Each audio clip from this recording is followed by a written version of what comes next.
particular. Por ejemplo, política económica en este momento del gobierno de Alberto Fernández. ¿Qué opinas vos? Nos está conduciendo a la peor crisis de la historia económica y social de la Argentina. Argentina técnicamente está en default, porque si vos estás haciendo una propuesta que por cada 100 de deuda vas a estar pagando 35, eso es un default, o sea, después llamarlo como lo quieras llamar. A ver, la economía ya venía mal. Argentina técnicamente cayó en default a mediados del 2018, cuando se quedó sin acceso a los mercados voluntarios de deuda y tuvo que recurrir al Fondo Monetario Internacional. Es más, si no hubiera sido por la asistencia del Fondo Monetario Internacional al Banco Central, lo cual le permitió, entre el uso de reservas propias y aportes del Fondo Monetario Internacional, vender 20.000 millones de dólares en el mercado. Al tener el paraguas del Fondo Monetario Internacional, Argentina que tenía que hacer las reformas y poner los números en orden para evitar eso. Obviamente, como es la historia argentina, no cumplió con las metas y el programa se cayó. Lo primero que pasó entonces fue el default de la deuda doméstica en pesos. Sí, digamos, el famoso reperfilamiento, digamos, ¿no? En su momento. Exactamente. ¿Por qué lo hicieron? Porque eso implicaba una suba en la cantidad de dinero monstruosa que obviamente se iba a ir al dólar, se iba a ir a los precios y entonces, o sea, iba a tener un desastre inflacionario el gobierno de Macri y le tiró la pelota al que venía. Después llega el gobierno de Alberto Fernández. Básicamente lo que caracterizó la gestión de Martín Guzmán fue la incompetencia. Enfrentar esa situación vos tenés que tener superávit primario. Guzmán proponía un superávit primario de 1 punto del PBI para una tasa de interés del 7% y una tasa de crecimiento del 2%. En ese contexto, Argentina solamente podía pagar una deuda producto del 20% del PBI. Y si le dijo a los multilaterales que le va a pagar, que son 20% del PBI, quiere decir que la negociación con los acreedores privados estaba condenada al fracaso. Como usted lo ve, apenas comenzó ya sabíamos que esto no iba a funcionar entonces. Exacto. Para colmo de males vino el coronavirus, y como si fuera poco todo eso, además, sí, Argentina se metió en un modelo de cuarentena cavernícola que hace que los números de Argentina sean cada vez peores. Hay tiempo hasta el 22 de mayo para evitar el default, digamos, si llegara a una buena negociación, y es más, la verdad que es bastante tonto caer en default por 500 millones de dólares. La pregunta es, ¿cómo vas a mostrar que vas a hacer un ajuste de 12 puntos del PBI, 11 puntos? Eso sería como algo medio inalcanzable, ¿no? Para la ciencia económica, semejante reducción del déficit sería tomar medidas que yo creo que el gobierno no va a estar dispuesto a tomar. Mira, hacer se puede hacer. ¿Pero con qué costo, Javier? Bueno, el costo del default va a ser mucho más grande. El Estado argentino está tan sobredimensionado que recauda todos los impuestos que tenemos y no alcanza. Y sobre toda la plata, bueno, ahora menos porque hay una menor actividad y hay una menor recaudación de impuestos. Pero al mismo tiempo, sobre que no alcanzaba cuando estábamos no en esta cuarentena, a la vez este gobierno lo que hace es imprimir una enorme cantidad de dinero y parecería que tampoco alcanza. Entonces, ¿por dónde está la solución, Javier? Y por achicar el Estado.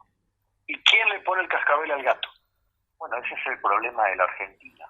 Argentina de los últimos 119 años, con el argumento de que no se puede tocar el gasto público porque va a afectar a los que menos tienen, hizo déficit en 109. Y de ser el país más rico del mundo somos 70 y en caída. Si no se hace la reestructuración del Estado, si alguien no pone la decisión, estamos condenados, no como decía Duhalde, al éxito, sino condenados al fracaso. Temo que mis hijos envidiarán el bienestar de su marido. Ah, la flauta. Cada vez más pobres y cada vez con más dependencia estatal, ¿no? Digo, el Estado no produce nada. Si el Estado lo único que produce es impuestos. O sea, robo. Robó, digamos, con una pátina legal, no legítima, legal. O sea, es como que de repente vos tenés una mafia, viene, te roba, y entonces, o sea, y se establece por la fuerza y dice que las cosas que hace ella misma es legal. Eso es el plano fiscal y eso es lo que destruye este país. O sea, mientras que los políticos se enriquecen de manera obscena, a costa de hambrear a la gente. Ese es el primer punto. O sea, y hasta que vos, digamos, o sea, la gente no entienda que los enemigos son los políticos, esto va a seguir igual. El nivel de actividad en Argentina va a ser monstruoso, la caída de la recaudación va a ser aún peor, y por ende, y como el señor presidente no quiere resignar el gasto público, bueno, el déficit fiscal va a explotar, entonces lo vas a financiar con emisión monetaria. Y bueno, eso en mi manual, donde cae la producción, cae la recaudación fiscal, aumenta el déficit fiscal, lo vas a financiar con emisión monetaria y al mismo tiempo, ¿sí? La demanda de dinero cae, a mí me dice en mi manual que eso es una hiperinflación. Acuerdo con los bonistas, sin acuerdo con los bonistas. ¿Qué pasa si acordamos? ¿Qué pasa si no acordamos? Y aún la pregunta sería, aún acordando, si no hay este achicamiento del Estado, vos también ves un panorama negro al futuro. Mira, a ver, el tema es el siguiente. Si vos no acordás, vas a tener un default abierto, con lo cual se te dispara la tasa de interés, se te profundiza la caída en el nivel de actividad y es probable que se te dispare una corrida financiera, o sea, una corrida bancaria. Y ahí es donde empiezan a aparecer otros problemas. Lo arreglan siempre con expropiaciones. Entonces lo más probable en ese caso es que te vayas a un plan Bonex. Lo que pasa es que si vos haces un plan Bonex, eso implica descoordinar al sistema financiero, por ejemplo, como fue el Corralito. Vos tuviste el Corralito en noviembre y en el segundo trimestre del año 2002, ¿sí?, la caída de la actividad fue 16%, fue la caída más grande en la historia argentina. Entonces eso te va a generar mayor caída de la recaudación fiscal, más déficit fiscal, vas a tener que emitir de manera guaranga y vas a tener la hiperinflación más tarde, ¿sí?, que si la hubieras hecho con, digamos, en el primer momento sin hacer el plan Bonex. O sea, que vos podés tener un plan Bonex más hiper o una hiper, digamos, en función, digamos, de que los políticos avancen en su proceso expropiatorio sobre el sector privado. Respecto al caso de que se arregle con los bonistas, primero parece difícil, porque la deuda se paga con superávit primario y yo no veo en ningún lado a los miembros del gobierno hablar de un ajuste fiscal de 12 puntos del PBI.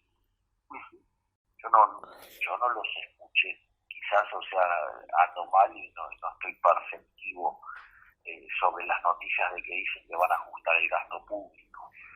Me parece que hay elementos complicados en la negociación.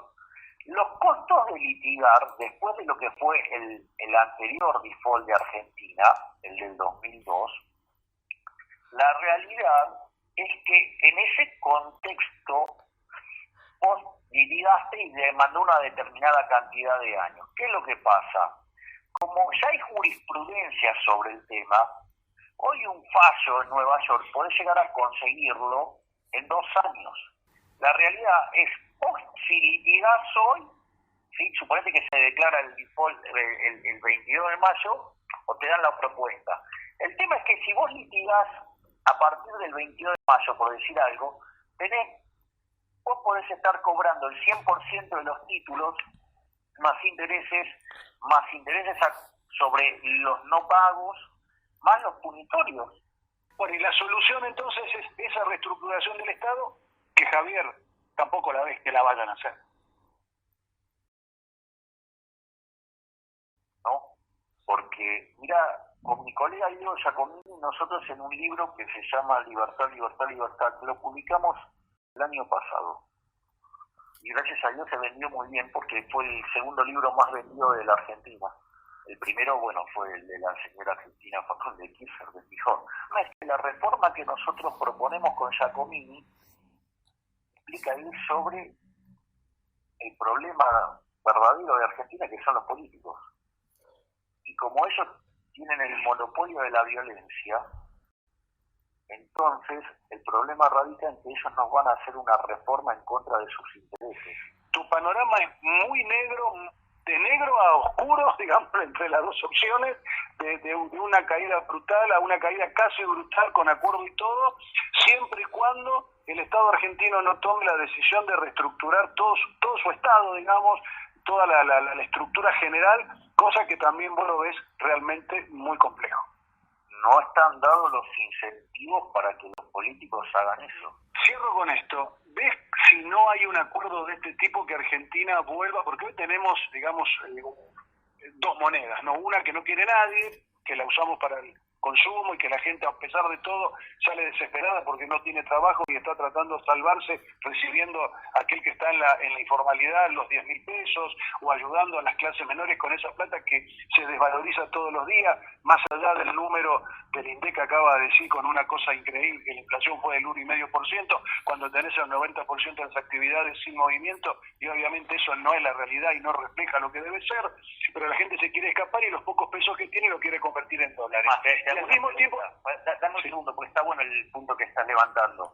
Hoy, esencialmente, ¿qué es lo único que consume la gente?